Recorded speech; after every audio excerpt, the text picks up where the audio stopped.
Like I say, there used to be a star above the Kremlin. The very top of the Kremlin, there used to be a star up there. And what that star, I remember someone said, Jesus, Ray, there used to be a star above the Kremlin, or something like that. And there used to be a star above the Kremlin, and that stood for Lucifer White Star, or Lucifer Star, basically. Me. Um, Red Star of Russia, Red Star of China, um, Lucifer Star.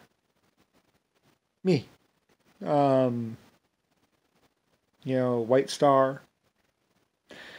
The red dot and the swastika really aren't exactly me, but I love China. I mean, I love Japan and China.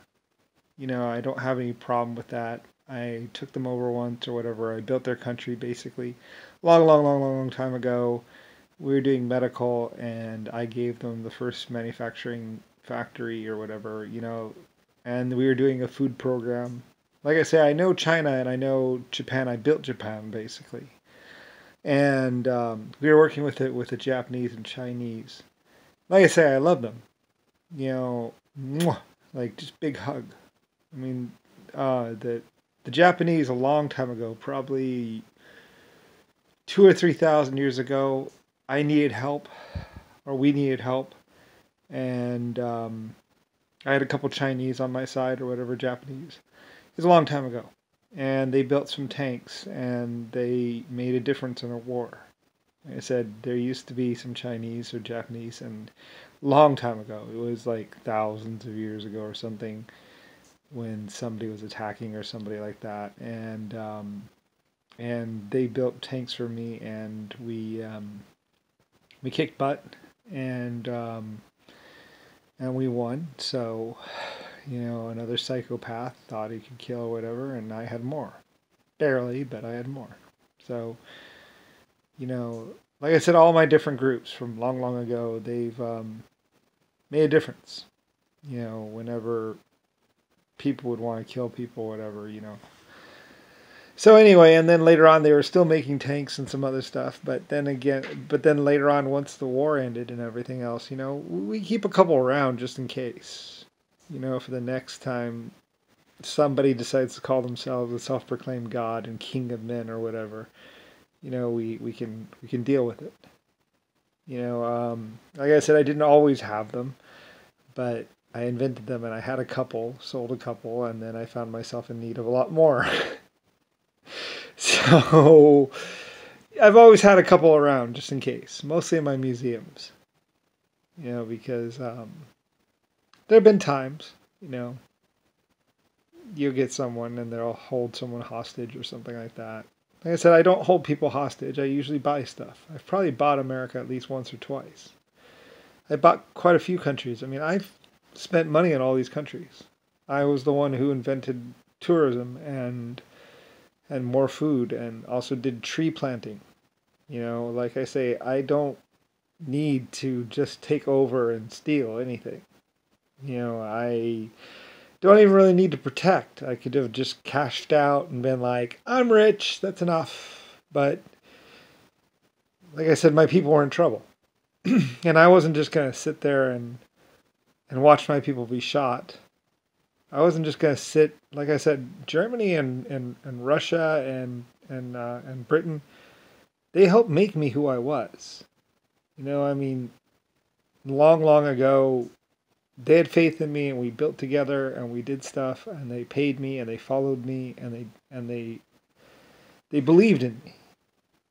So whenever they've ever needed help, America and whatever I have was always at their disposal.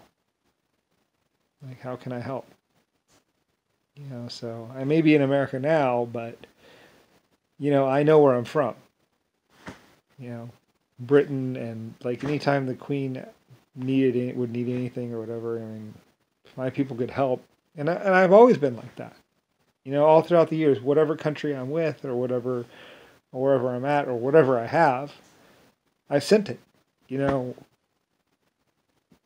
you know, um, to go deal with the problem. So I did that for thousands of years. It's like, well, let's go.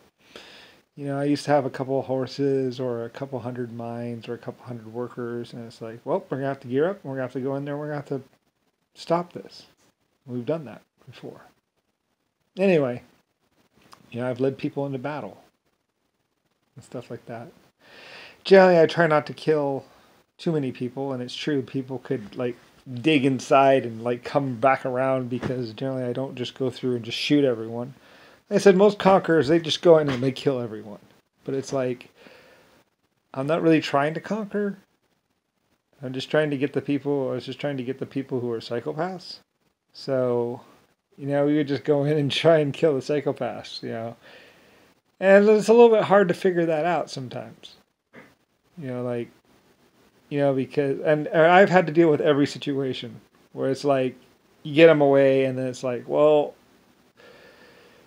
he was going to kill him and he was forcing him and,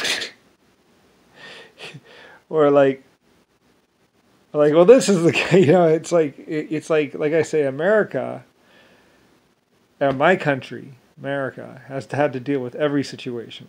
From they're both shooting at each other and we're there to just stop it. The hardest situations possible. Where you have two groups and they're just slugging it out, and it's like, all right, we just want to stop this, We're not on anyone's side. I've said that before. I've been like, we're not on anyone's side. We're just trying to protect the children. And, like I said, after I took over Europe, I was like, all right, we're going to put everything back the way it was. You're Germany. You're this. You're that. There. Because like I said, I'm from Germany. I'm from England. I'm from Russia. They built my B-52s. And I know Japan and China. I just wanted to make everything back the way it was. Before the psycho whatever. So anyway, China, Chinese live there. So anyway, it's not about, like I said, when you get up to the big game, when you get up to the big players, where you're a country, money means nothing. Money is irrelevant. It's about you have crops take 9 months. You have 500 million people to feed, and you're 6 months short of a crop. Which means now you got to decide, of those 500 million, how many 100,000 are going to starve? Because you don't have the money, or you don't have the food. It's not about money anymore. It's about, there's 600 million of you, and if the food can't be taken, there's X amount of million of people to starve. So, like I said, when you get up to the big game, where you're a country, well, you have to feed your people, and otherwise people starve. And money is irrelevant. Money doesn't exist at that point in time. It's what money? We're just making it work so we don't all starve. We're just trying. When you get up to a whole country style, it's everything becomes irrelevant, and you start seeing how, it's different.